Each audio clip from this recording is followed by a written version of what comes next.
appreciated working with you this session as we've gone through. The one thing that I am just have to talk about and struck with, one of the big things that's not in front of us with this bill, and that is we've heard repeatedly from school districts that they're being overwhelmed by the number of requirements that we are putting on them. And they were asking for some type of relief from those requirements and mandates and flexibility with the funding that we gave over the last 2 years. And I am not seeing anything in this bill that addresses any of that to help them deal with the cuts that they are telling us they are going to have to be making. So I hope we'll continue to have conversations so that we can address that flexibility that our school districts need so that they do not have to make cuts in their classrooms. The reality is, when we look at our budget forecast, there are tough decisions and discussions to be had. What I struggle with here is that the only cuts that we are proposing are focused at one specific group. And we're not just making some cuts, we're completely eliminating the funding that we are giving to our non-public schools. And I get it when we talked about the Constitution and what we're required to do. Mainly what we are being asked to educate our kids. And so there's nothing in the Constitution that says we cannot help students and families who are looking at the options that they feel are best suited for their needs.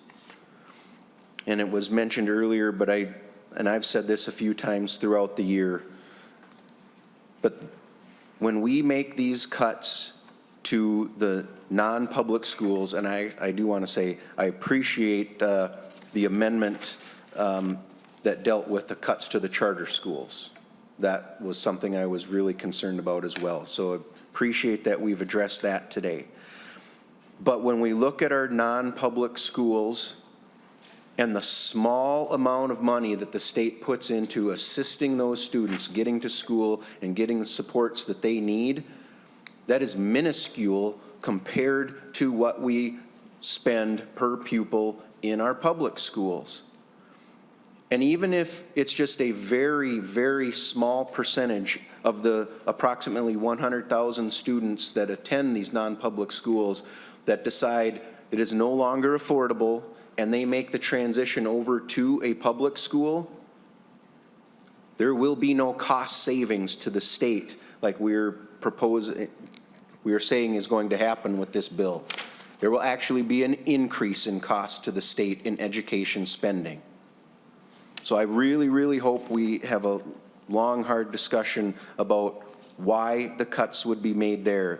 And, you know, we've seen, because of the increase, we are seeing increases already in some of the categoricals, but yet we're increasing things here. And would I like to increase funding to English language learner and to the special education cross subsidy? Absolutely. You know, our proposal prior, when we had the large surplus, was to completely eliminate the special education cross subsidy.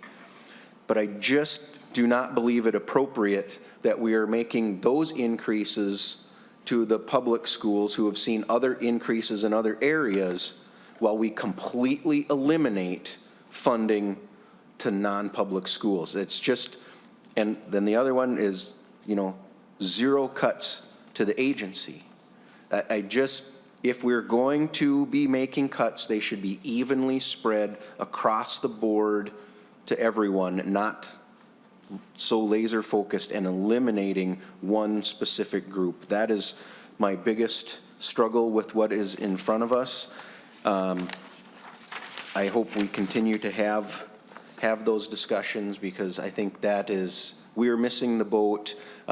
We heard from so many people, not just yesterday, but in a previous hearing, There are a number of families that go to some very small, non-public schools that serve some of our poorest families, and they provide them services that they're not getting in the public schools, very individualized care, individualized attention.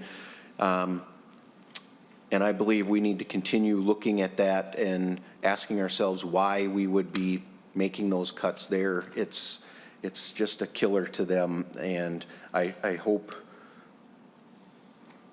we will reconsider that position and spread out the cuts that we have to make as we move forward. So thank you, Madam Chair.